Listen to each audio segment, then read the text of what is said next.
All right, hello, boys, girls, ladies and gentlemen. It's your buddy, Mr. G. Today, we are going to be talking about going forward with our movie parody poster project here. Remember, the point of this lesson is that you are going to take an existing movie poster and you're going to change the typography and the images in that poster for comedic effect. You're trying to make a visual joke.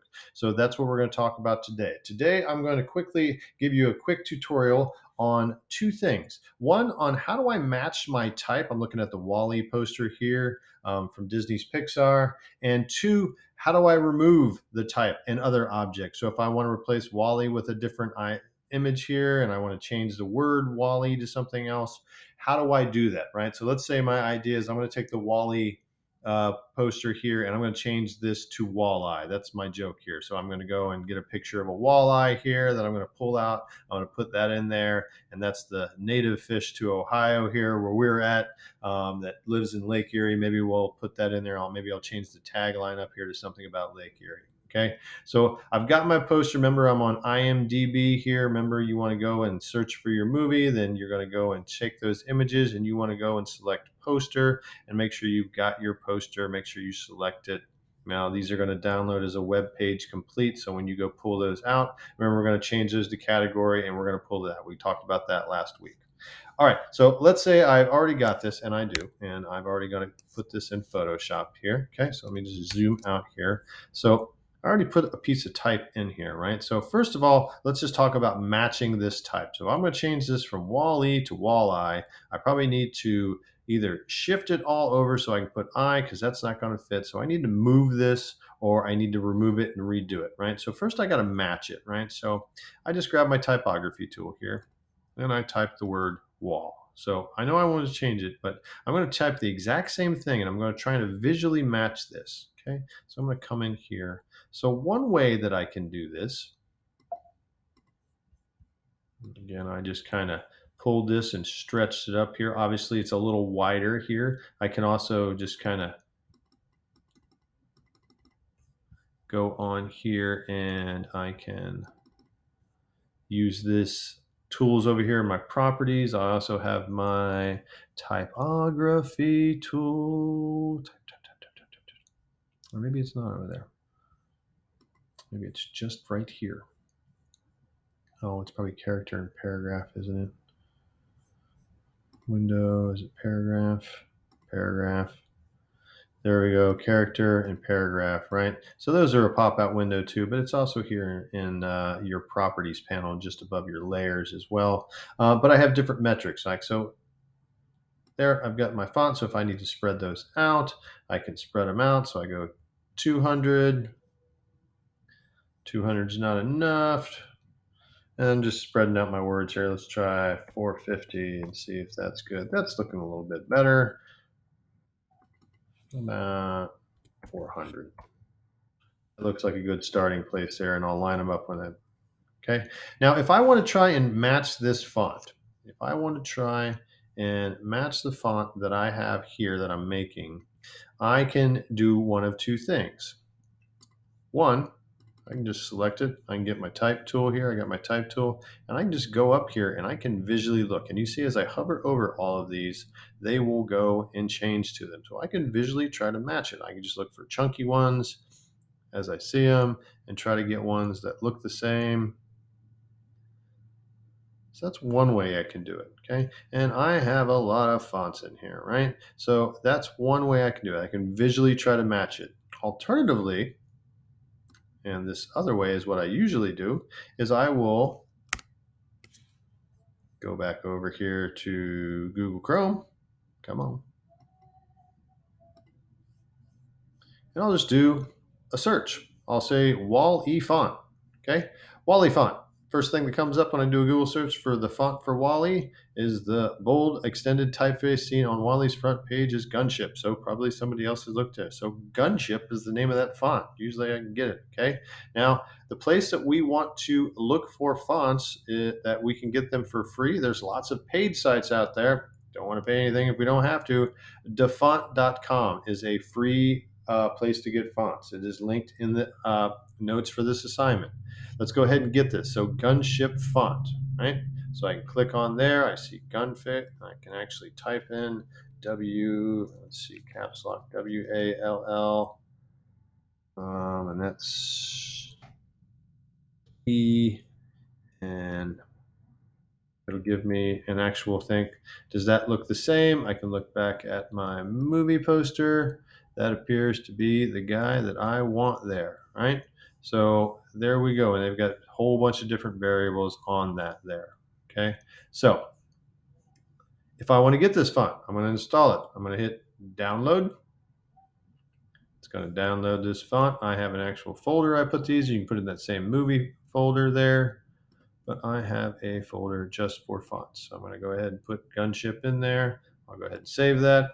Okay, to install a font is super easy. After it installs, you just go and click open. That's going to unzip that file. Once it's unzipped, you're going to see a whole bunch of different files in here. Okay, so as you click on these, the text files we don't want. That just describes it. These files here that are either end in TTF or OFF or OFT. One of those three, TTF, OTF, or OFF. Okay, those are going to be your font files. And I just want this basic Gunship one right there. And to install it, I just double click on it. That'll open up my type tool and I'll say install font. Okay, and that will pop it in there. Okay, awesome. So I installed it. So how do I use it? Well, Mr. G, I'll tell you what, you just go over here and I'm going to highlight my word again here. And I'm going to go down and go for Gunship. And there is Gunship right there. Okay, looks like on this one, the W is flipped around backwards. So I might have to change that, but that's going to get me my font. Okay, then I can change it from there. This has a shadow on it. I can put a shadow on this by going to my layers panel. I can double click on that. And remember, I can add layers, bevels, fonts, drop shadows, a stroke on the outside, anything like that that I want to do. See, I got my spread. Let's reset to default.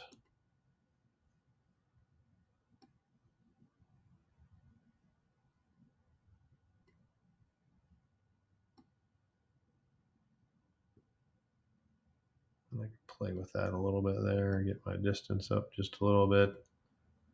Maybe take my opacity up a little bit. Start to dial in that font there. Dial in that little shadow in there. Okay, so that's how we can match fonts. All right, we can match types. Okay, let's talk about actually removing that. I'm just going to turn off this for right now. So let's say, okay, I've got my font. I found Gunship, so I can do that. So how do I actually remove this, right? So remember, if there are things behind it, I can't just go in here with a block and select it on my movie poster and just push delete, because that's just going to make a hole. Command Z, undo that. Okay, but what I can do is this interesting quality that a technique that Photoshop has called an image fill. So I can go to edit and I'm going to go to fill, and I have an option to put it on content aware fill. So put content aware fill, and we'll leave everything else alone, and it'll make it go away. What it's doing, it's going to take all the information around here and it's going to try to fill this within using a little bit of AI, trying to figure out what you're trying to fill and what it should use. It's going to look at the information in the picture and try to fill it. Let's try another one. Okay. Now this usually works a little bit better if you don't get a gigantic area. If you get a giant area, it's usually going to do some really weird stuff, right? So, let's go here and go Command Z, put that letter back here. Let's try that same thing and let's grab all of this and try to replace it. See what it does. Go edit, fill, content aware fill again. I just push OK. And see, it puts like the Disney logo in here. It does a little weird thing with the E here. So it often makes it's not sure what the information is that you're trying to move. Okay. But if you do, again, a smaller area, it does a much better job. It's more precise when you do a little bit at a time. So edit, fill, content aware fill, Okay. Okay. And I can just kind of go down here and move this around, edit, fill, content aware, like that. Okay. This works for objects too. I can go up here. Let's see if I can take out the little robot up here. If I go here and go edit, again, fill, content aware fill, can zoom out and look at it. Okay. Alternatively, you can also use your other traditional tools as well, right? So you can use like your rubber stamp tool. Let's say if I want to paint out the word Pixar here, I can paint right from here. So remember, if I'm going to do this, I'm going to get my tool. It's a brush. I can make it bigger or smaller. Okay. So I can use my files to do that, and I can say hold down Option to make my area, and I can click here. I'm going to paint from here. I'm going to paint right here, and I can kind of paint that area out. And again, using details from my image to paint out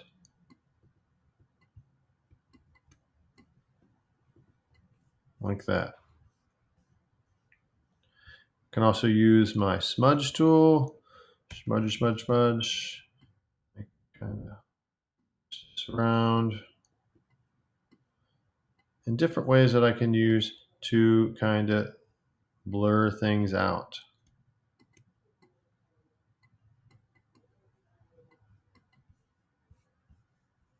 You also have your blemish tool, which you can try to use that.